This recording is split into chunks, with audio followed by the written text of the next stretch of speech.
To respond. Okay. First question I ask everybody is give me your first and last name and then spell your first and last name. First name is William, last name is Callier. William, W-L-L-I-A-M, Callier, C-A-L-L-I-E-R. Okay, and again, look at me. Now, when you were 23 years old, you made history.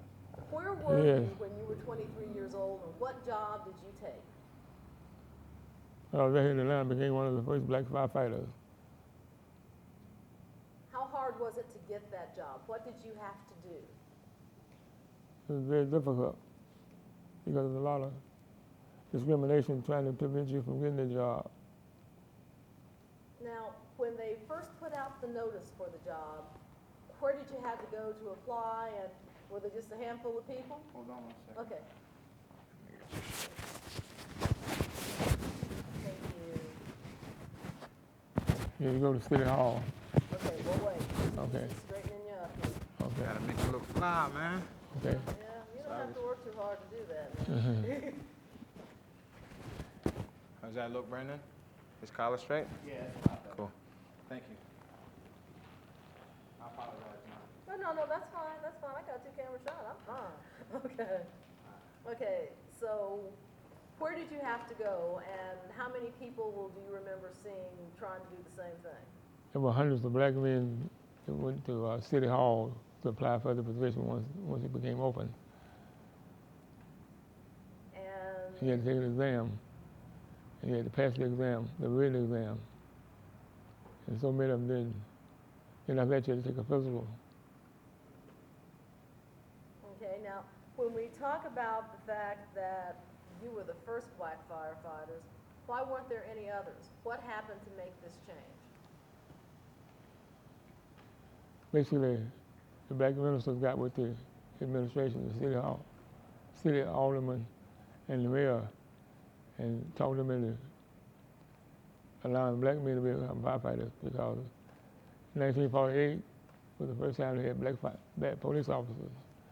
So this was 63, so it's about time that we can integrate the fire department, same way we integrated the police department.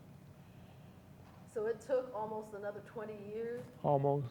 Okay, give me a complete sentence with that, you never hear my voice.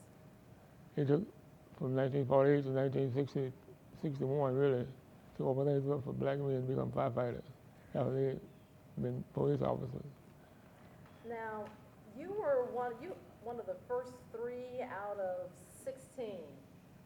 What did they do to discourage you? They did a lot of things to discourage us from the beginning all the way to the end. After we had gone through Fire Training Academy and completed it successfully, we couldn't start to work until the following year. We finished the training in August of '62, but we couldn't come here until April of '63 because they were building the station just for us. So we had to go through a lot of other changes in order to stay qualified.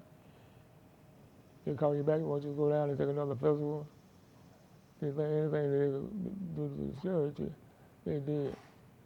But you had to hang in there and do what needed to be done in order to be successful and be ready on April the 1st, '63 to go to work. Now, you were in the prime of your life. Tell me about how hard they worked you, and we're in Fire Station 16. Right. When's the last time you were in here, and what did you feel like the first time you walked through these doors?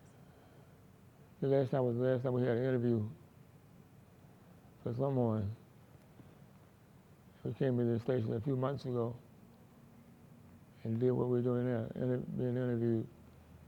Well, this one's better. Oh, yeah. That was the last one I was here. Okay. What did you feel the first time you walked through the doors here? Since back in the '60s, Yes, sir.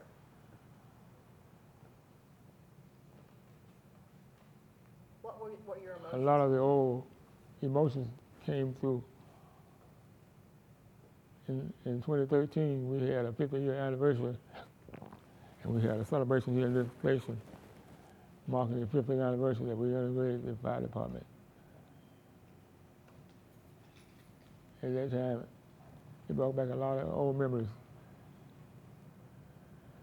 Tell me some of those memories, Mr. Callier. Good and bad. We're not here to sugarcoat anything. Well, most of the members here were pretty good, because we were all together as 16 black men and firefighters in the station. But in November that same year, they decided to integrate the station number 6 over at Albany Boulevard. And me and Robert Ware, we volunteered to go over there to integrate that fire station. Most of the time over there was very difficult, because we were only 4 out of 14. And they tried to give us a hard time. Okay, give me an example. What made it hard? What kinds of things were done to you? Well, they were one particular guy who didn't like black people. He was the engineer of the Joey fire truck. One Saturday morning, we just finished cleaning up the house, and he had been under the fire truck cleaning it up. He got from under the fire truck, came and told Ray and I, "Y'all ain't supposed to be here. This is a white man's job. So y'all ain't supposed to be here." We had to go get the captain and talk to him, try to straighten him out. But we knew we were going to be there. We didn't just come over there for a short period of time. We were going to be there for years to come, which we were. What about Chief Hildebrand? When he first lined you guys up, tell me what he told you. That if it doesn't mean y'all wouldn't be here. I'm just doing it because the mayor making me do it, really. Now tell me who Chief Hildebrand was. He was the chief. He was the man in charge of the fire department. What did he say? He said, "I don't want y'all." How did you feel standing there listening to that? Felt hurt. Because we were trying hard to be firefighters. And here the chief don't want us to be the firefighters. So we took that as a motivation to do even better, to make sure we made it all the way through. And do what we need to do to become firefighters for the state of Atlanta. Now the community had a whole different reaction. When you went into the neighborhoods around here and you fought fires, I told you were a rock star. They would be glad to see us. Even when we weren't fighting fire, we had a uniform on, which some of them mistook us for being airline pilots until they found out we were firefighters. And they were very glad to see us because there had been no black firefighters since the turn of the century. I think the last black firefighter was back in 1885. Wow. 1885. Exactly. So this was something new and different for the black community. Did you ever have people come up to you? Yeah, we'd go to Pastor's restaurant and people would be so glad to see us and congratulate us on becoming firefighters. Now, there was another incident you had to get straight, and it had to do with eating. That was station number 6. That's station house number 6. Right. Okay, we're gonna let that go. Stand by for sound. Sorry, guys. That's fine. That's what it's about. That's real.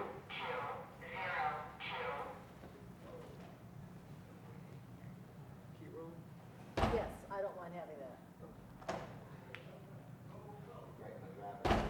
He's in the shower. Are you gonna have to move the truck? Yes, ma'am. Okay, well, we'll just, You can, Go. okay. you gotta come straight through here, right? Okay. Okay. As I said before, when we were all here together at station 16, there were no problems. But once we went over to station number 6, Okay, we're gonna wait for this sound. Okay. It's drowning you out. okay. They'll be right out. Okay. As we went in the shower. Yeah, wow. Okay. So station 16 had most of the black firefighters, right? All 16 of us were right here. Yes. But when you went to station 6, you had to wait for the white people to eat first? Well, yeah, they had done that, and they decided to integrate that station and wanted some volunteers. So four of us from over here volunteered to go to station number 6. They had 2 new guys, so we were 6 out of 16. That's 6 out of 14 at station number 6. Just keep focusing on me. Okay. So when we got there, that's when we ran into a lot of problems. Now, did they continue to hire firefighters after you? Oh yes. Black and white. Were you able to prove yourself? Oh yes, we did. Give me an example. Without a doubt. Give me an example. Well, when we started to work, we were at Station 16 on Marietta Street. The old station built around 1894. And one of the first night we got to work, somebody set a abandoned ice house on fire down off of Marietta Boulevard. I think it was intended to scare us and see if we was going to be true firefighters. So we got on the truck and headed out Marietta Street, and as soon as we crossed Marietta Boulevard, all you could see was flames looking at the sky because they had set the abandoned ice house on fire. I mean, we went on out and attacked it with the hoses. And the captain had some of us up on top of the ice house, which was an abandoned ice house that somebody set on fire. So the chief came and told him, get those men off that ice house. And so we had to come down and still try to put the fire out. Yeah, that's the biggest thing I can remember from being a firefighter. Is that the first firefight we had was at abandoned White House and somebody set it on fire. And we could have died, you know. We started looking up ourselves after that. What changed after you'd been on the job for a year? There was a strike. How did that change things? Wait just a second. So there was a strike in '66. Okay, wait just a second. Let's go back.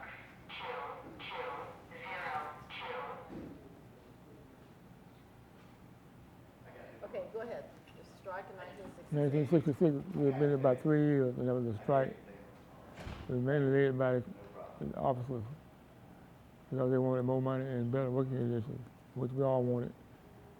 Because we were disappointed when we first got on to find out you got your first paycheck, you only got $123 after everything's taken out.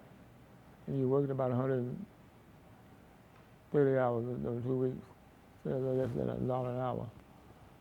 And everybody on the fire department had a part-time job because you couldn't make it off the pay they were giving you. So if you want to find somebody to do something for you, check with the firefighters, there was always mechanics and plumbers. And other people who were on the fire department could do a lot of other things because they had to have their second job in order to survive. That was the reason for the strike. So, did you come back after the strike? No, I didn't. I left Okay, it. wait.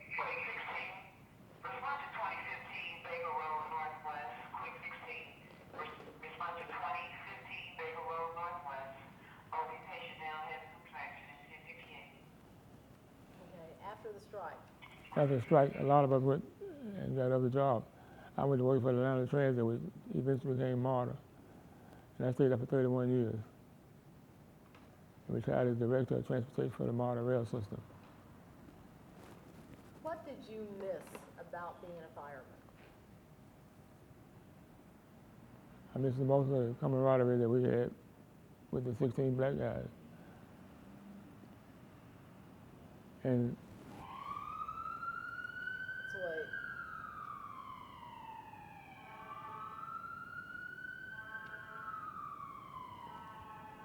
Those sounds bring back some memories, don't oh they? yeah, definitely. Was there a type of excitement that went along when you heard this? Yeah, because you knew you were going to go out and try to help somebody, rescue somebody, or put somebody's house fire out. So that was always excitement when you knew you had to go. You just didn't know what you were going to find when you got there. But you always look forward to going out and doing what you had to do, what you've been trained to do, and to help people. So how long were you a fireman? About 2.5 years, from April 63 to August of 66.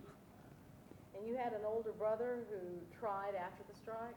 He tried before the strike. He went down with me when we took the first exam, but he didn't pass the exam. And so But how did your parents feel? my mother and father were very proud that I had made it. They lived not far from him, down the street off of Bankhead. They would come by the station sometimes and just wave at me. My mother worked at Scripps over off of Boulevard. And I worked at the fire station right there at Boulevard and Auburn Avenue. And some of her coworkers always kid her there. Every time she heard that fire truck going out of the station, she'd stop what she was doing. And she'd be praying that everything will be all right for my son. And it has turned out all right, hasn't it? Yes, it has. Yeah, it did. It turned out wonderfully. Okay. What did you do before you were a firefighter? I worked at the department store and I worked at a warehouse on St. Louis Boulevard. I was a stock clerk. So you had no firefighting training until you No, until I came on board. Exactly. But you were an athlete, weren't you? Yeah. What kind of sports? Football and baseball. Give me a complete sentence because you don't hear I me. played football and baseball in high school. Was it harder if you hadn't played sports? Could you have been a firefighter? I don't think so. I think it could have made it anyway because I was athletically inclined. And all the fellas, when we came together, we all knew we had to be strong in order to be able to make it. So we persevered and did whatever needed to be done in order to survive. We become one of the first black firefighters. That was the key motivation. Let me ask was you to a straight. succeed. I'm sorry. Complete that. We had motivation to succeed. We knew we would be the first ones, and we didn't succeed, would be no more following us. So I want you to do something unique. Okay. I want you to speak to the person you were when you first came to this fight. I want the William Collier of 2015 to talk to the William Collier of 1961. What would you tell that young man? You got to persevere. You got to hang in there. You're going to face a lot of difficulties, but you can't give up. You got to be strong, and you got to succeed in what you're trying to accomplish. And that was my feeling then. No matter what came before us, we had to succeed in becoming the first black firefighters. So we were together as a group, determined that we were going to make it.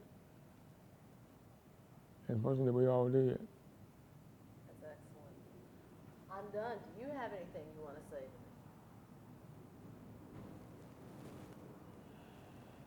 You can say anything you want. You know I'll listen.